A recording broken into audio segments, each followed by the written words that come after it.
In North Mitrovica, Kosovo, this is Josh Friedman standing at a location of a tragedy that unfolded early this year. A Kosovo Serb politician by the name of Oliver Ivanovic was assassinated here. You can see there is a memorial just outside his office. This was his office. Mr. Ivanovic was an opposition politician here in the Serb part of Kosovo. And this event kicked off what's so far been a pretty turbulent 2018 in Kosovo, and particularly in the north of Kosovo, the Serb-controlled or Serb-dominant part of what is to much of the world a country and what is to Serbs still part of Serbia. Anyway, so there have been two, I would say, major events that have unfolded over the first few months of the year. The first one was assassination right here of Mr. Ivanovic. The second one happened last month in March. A man by the name of Marko George, who's a politician in Serbia. He's the head of Serbia's office for Kosovo. He came down into Kosovo to meet with the local Serb population, and he was promptly arrested and deported, and there were images and footage of him being dragged through the streets by Kosovo police before he was deported and sent back to Serbia. And that set off some testy moments between Pristina and Belgrade. It resulted in a bit of confusion here. The Srpska Lista party, which is the ruling party, which Ivanovic was not part of. He's, in a sense, an opponent of theirs. The Srpska Lista party was threatening to pull out of the Kosovo government following that incident in March. That hasn't really happened, and it's pretty unclear about what is going to unfold. But nonetheless, there's been spikes in tension this year between Serbs and Albanians and between Serbia and Kosovo, primarily over these two incidents. One, the assassination that took place right here, and the second being the arrest and deportation of George. And this has come at a time in which Belgrade and Pristina are actually engaged in EU-sponsored dialogue. They're supposed to be hashing out their problems, and this comes at a time when there's an increased focus in the European Union, as I alluded to in Sofia, Bulgaria, an increased focus on integrating the Western Balkan and resolving some of these long-standing disputes. So the talks that have been taking place in Brussels between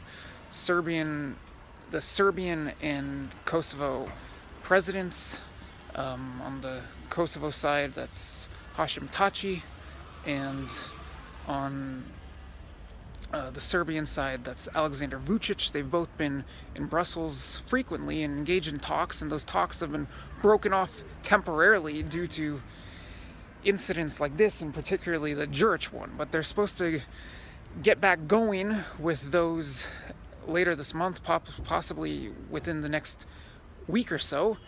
And the EU is very much hoping to put a rest to these tensions that have been building up over incidents like the assassination, like the arrest. And that when incidents like that happen, nationalist sentiments spike a little bit, and people get concerned whether there's going to be renewed conflict in the region.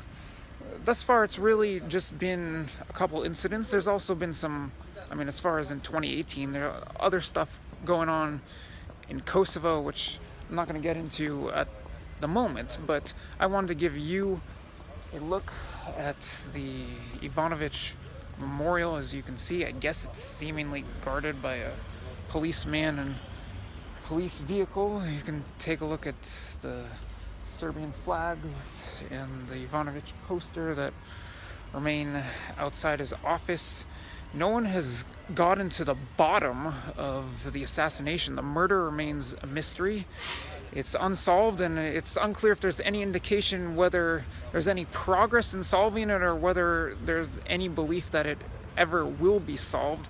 There are all kinds of theories floating around, ranging from ethnic ones, which I don't know if they've got any credibility at all, to possibly some shady business dealings or rivalries here in the north of Kosovo. No one has come up with a conclusive theory, and Ivanovic actually, from what seems to be understood, was not a very significant threat to the Srpska Lista ruling Serb party in the north of Kosovo. So the assassination very much remains a mystery. It has been one of two incidents thus far in 2018 that have led to a spike in tensions at a time in which the EU is trying to resolve the problems between Belgrade and Pristina.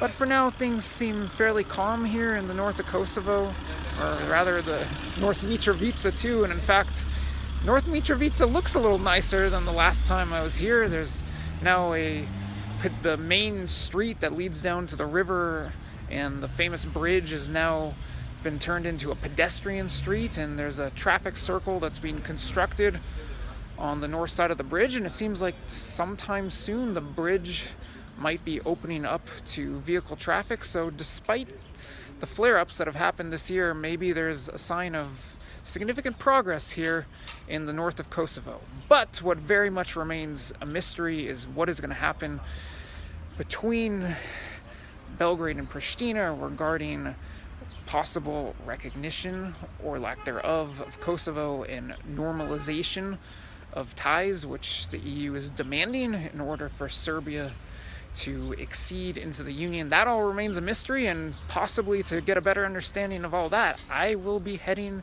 to Belgrade very shortly. So for now, ciao from North Kosovo. Thank you very much for watching, and I look forward to coming to you from Belgrade.